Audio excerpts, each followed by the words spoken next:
touch.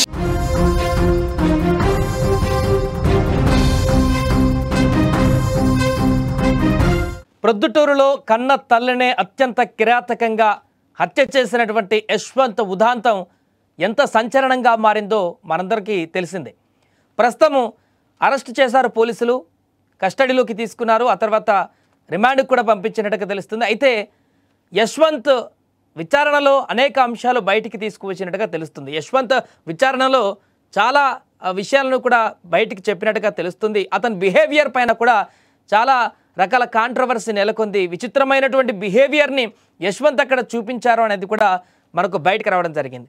ఇప్పుడు మరొక twist ఏంటంటే, యశ్వంత్ అక్కడికి వెళ్ళిన తర్వాత, జైలుకు వెళ్ళిన తర్వాత పోలీస్ అధికారులతో ఒక సరికొత్త సెంటిమెంట్ జ్వాలను రగిల్చినట్టుగా కనపడుతుంది.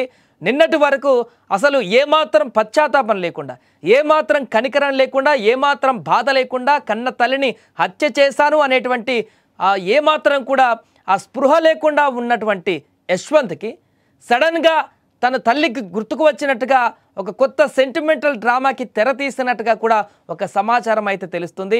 ఇప్పటికే పోలీసులు అన్ని కోణాలలో కూడా ఈ కేసుని క్షుణ్ణంగా పరిశీలిస్తున్నారు, దర్యాప్తు కూడా చేస్తున్నారు.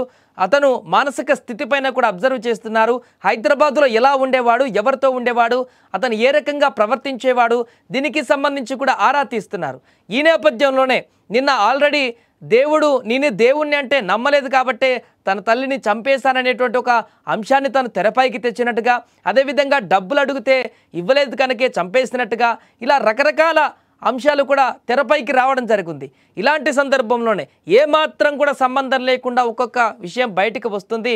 యశ్వంత్ తాజాగా తన తల్లి గుర్తుకు వస్తుంది అనేటువంటి ఒక సెంటిమెంట్ని అక్కడ పోలీసుల ముందు అక్కడ రాజేస్తున్నట్టుగా కనపడుతుంది. ఈ అంశం ఇప్పుడు అక్కడ కొంతమంది ద్వారా బయటకు వచ్చినట్టుగా తెలుస్తుంది. అయితే యశ్వంత్ చేస్తున్నటువంటి ఈ డ్రామాను నమ్మే పరిస్థితి లేదు.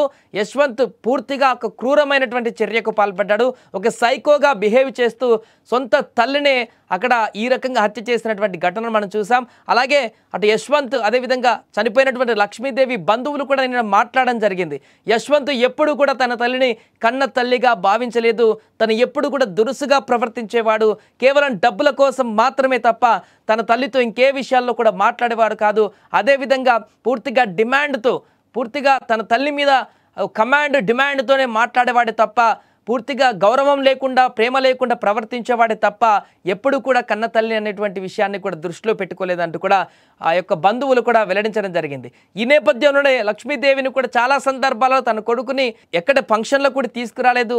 తను కూడా ఏదైనా ఫంక్షన్లకు కానీ బంధువుల కుటుంబాల ఇళ్లకు కూడా వెళ్ళడానికి ఇష్టపడలేకపోయింది. తన కొడుకు గురించి చెప్పవలసి వస్తుంది అనేటువంటి విషయాన్ని కూడా కొంతమంది బంధువులు చెప్పడం జరిగింది.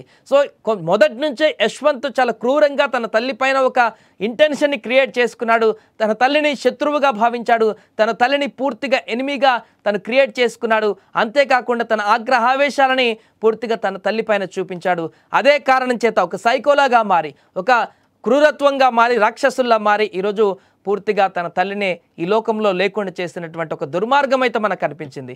ఏదేమైనా కూడా తన విచారణలో చెప్తున్నటువంటి అంశాలు, తాజాగా రిమాండ్లో చెప్తున్నటువంటి విషయాలన్నీ కూడా ఒక్కొక్కటిగా కొంత బయటికి రావడం చూస్తుంటే యశ్వంత్ మానసిక స్థితి, తను డ్రామా ఆడుతున్నాడా లేకుంటే నిజంగానే తన మానసిక పరిస్థితి ఈ రకంగా ఉందా, రోజుకో రకంగా మారుతుందా, లేకుంటే ఇదంతా ఈ యొక్క పెద్ద ట్రాజెడీ నుంచి బయటపడడానికి ఒక డ్రామా క్రియేట్ చేసుకుంటున్నాడా తనకు తనేదని మాత్రం ఇప్పుడు ప్రశ్నార్థకరంగా మారింది.